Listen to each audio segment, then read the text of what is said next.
I don't know who you guys are looking for, but I'm not him. Shut the fuck up. Get the fuck up. Oh, well, looky here. I don't know anything about that. I don't know anything about any money. Where's the fucking money? Just let me go, please. Just let me out of here.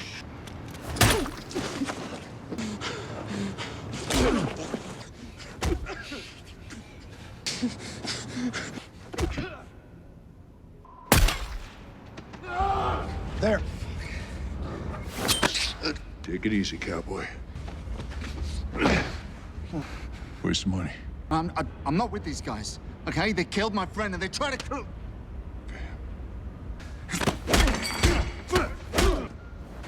Stop! Stop!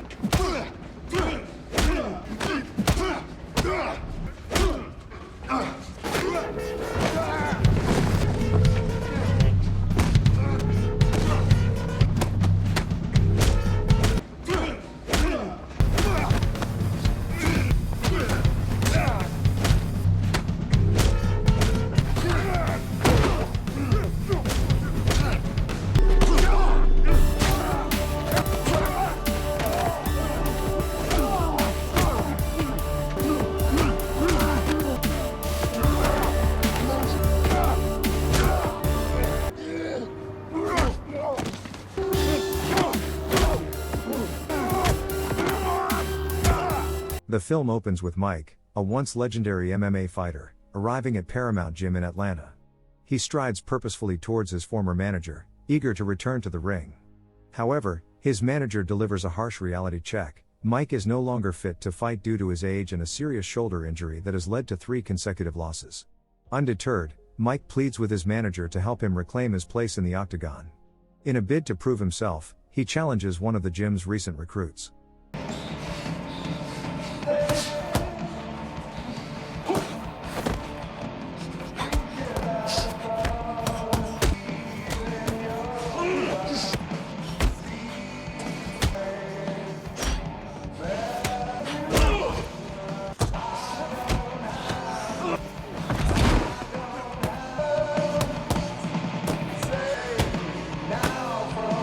Initially, Mike gains the upper hand and appears poised for victory. Yet, his opponent exploits Mike's compassionate nature and the lingering effects of his shoulder injury, ultimately turning the tables and defeating him. This crushing defeat prompts Mike to reconsider his path. He resolves to leave behind the world of fighting and seeks a new job to support himself. He finds work as a construction worker on the Castle High Hospital eviction project. Meanwhile, the narrative shifts to Richard, a father caring for his sick daughter, Emily, who lies bedridden with leukemia. The mounting medical expenses weigh heavily on him. One day, Emily's nurse confronts Richard, stating that she can no longer provide care unless he settles her debts first. Just as he processes this unsettling news, Richard receives a call from the hospital informing him that Emily requires another round of chemotherapy, yet he must pay $400,000 up front, as insurance will only cover $50,000. The scene transitions to a federal prison where Lando, an inmate, is embroiled in a violent altercation with fellow prisoners.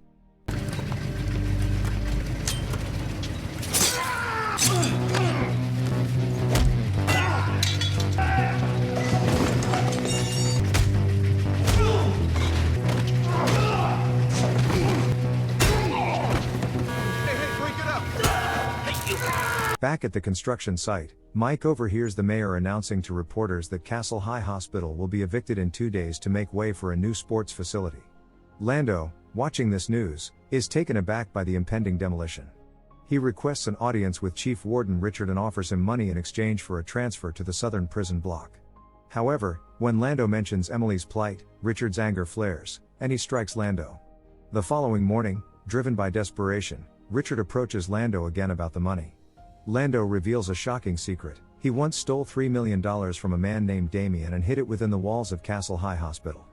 He provides Richard with the location of the buried treasure. Unbeknownst to them both, one of the wardens is aligned with Damien and informs him of Richard's plans to move Lando, suspecting that Lando may have divulged the location of the stolen money. In response, Damien instructs his brother Deacon to deal with the situation. Meanwhile, during a break at the construction site, Mike engages in casual conversation with a co-worker named George. George reveals his dissatisfaction with working as a construction laborer for meager pay, hinting at a longing for something greater. George felt trapped. He had no choice but to continue working at the construction site, especially since he was married with 2 children to support. During a conversation with Mike, he learned that Mike had once been a celebrated MMA fighter, but now found himself bankrupt and struggling to make ends meet. This revelation struck George deeply, as it turned out that his 2 children were fans of Mike's fighting career. Meanwhile, Deacon and his wife, Kat, were discreetly observing the Castle High Hospital, which was slated for demolition. They planned to infiltrate the building after the construction workers had left for the day. As they worked, George confided in Mike about his dream of moving to Alaska with his family, suggesting that they could embark on this journey together.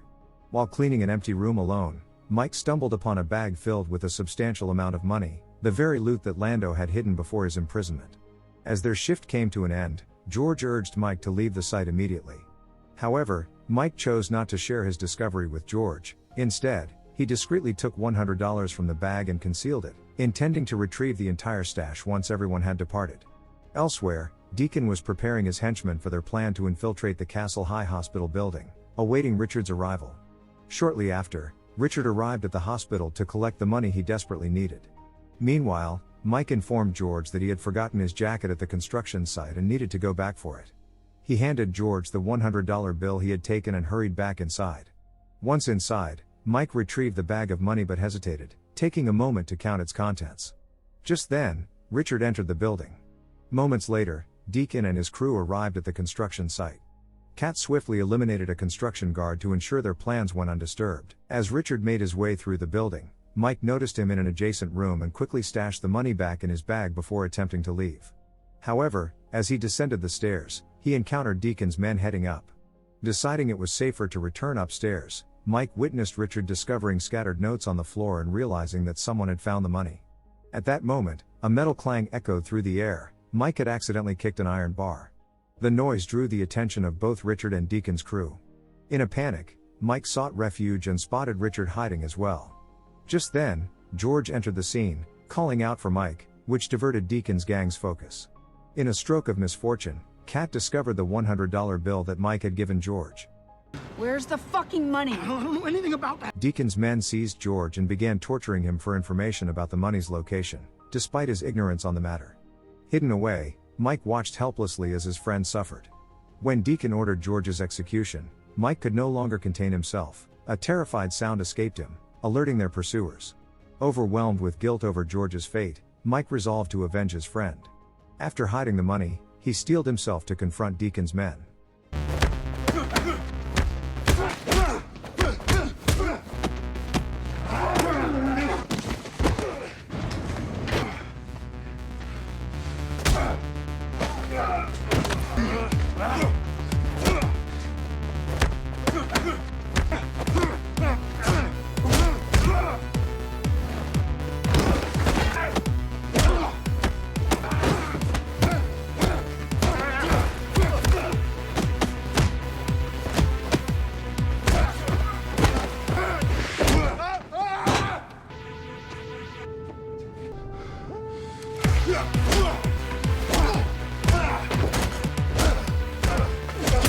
As he made his move, Kat and her gang cornered him. In a desperate bid for freedom, Mike broke free from their grasp and fled through a narrow garbage path, only to run straight into Richard, who was waiting there and immediately apprehended him. Richard brandished a knife, menacingly threatening Mike and demanding to know the whereabouts of the hidden money. Where's the money? Whoa, listen. "I'm just a construction worker," Mike protested, insisting he knew nothing about any money, which ignited a fierce struggle between them.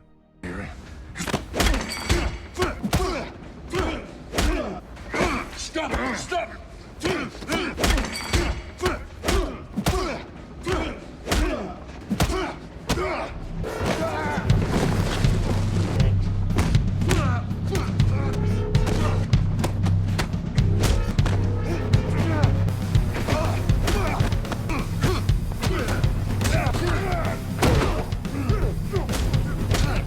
In the midst of their fight, one of Deacon's henchmen appeared, brandishing a gun and threatening both men.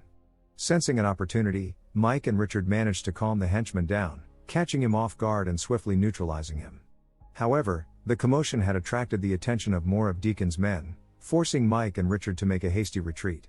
Meanwhile, Deacon ordered his crew to seal off all exits from the building and attempted to strike a deal with Mike, surrender the money, and he would ensure Mike's survival. Ignoring the offer, Mike chose instead to confront Deacon's men once more. Trapped within the confines of the building, Mike made a desperate decision. He leapt out of a window, clutching onto anything present for support. As Deacon and his henchmen opened fire from below, Mike realized he had to find a way back inside. Just as he re-entered, he was met with Kat, who aimed a gun directly at him. Fortunately, Richard arrived just in time, striking Kat and pushing her against the window. In the chaos, Deacon and his men continued shooting, believing they were targeting Mike until they discovered it was Kat instead. Devastated by her loss, Deacon vowed not to let Mike and Richard escape alive. Meanwhile, Richard tended to Mike's injured arm and pressed him about the money. Again, Mike insisted he was merely a construction worker with no knowledge of any hidden cash. They prepared to face Deacon's men once more.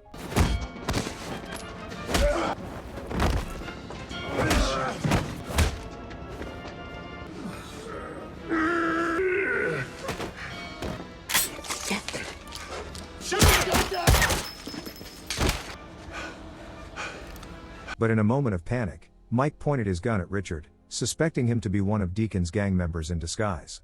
Richard quickly clarified that he had been forced into this situation to help his sick daughter, and Mike finally believed him. Using a walkie-talkie, Mike called Deacon to come collect the money personally upstairs. He then retrieved the bag he had hidden away, revealing $1 million in cash, which he shared to Richard. Richard urged Mike to leave the building immediately, but Mike was determined to avenge George's death by taking down Deacon and his remaining henchmen. With the Castle High building scheduled for demolition soon, Richard reassured Mike that Deacon and his crew would meet their end in the explosion. Below, the mayor and construction workers were preparing for the demolition in just 15 minutes. As they made their escape, Deacon and his remaining man pursued Mike and Richard in different directions. Mike faced off against Deacon while Richard navigated toward safety. You go, just go! You got someone waiting for you, right? Go! Just as Richard was nearly outside, he encountered Deacon's man but managed to gain the upper hand and subdue him.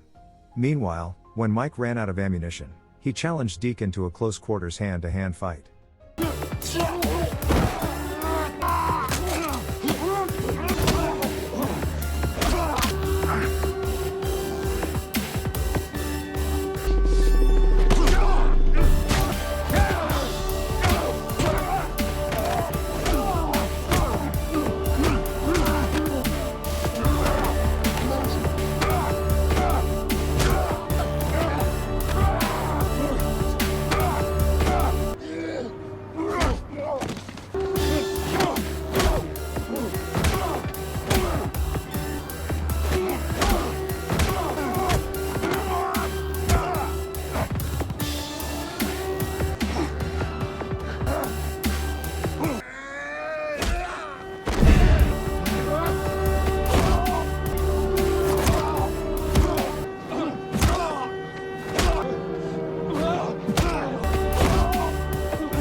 With less than a minute remaining before demolition, Mike had no choice but to leap into Richard's truck while Deacon scrambled to collect the scattered money on the rooftop. Finally, the Castle High Hospital building was torn down in a thunderous collapse.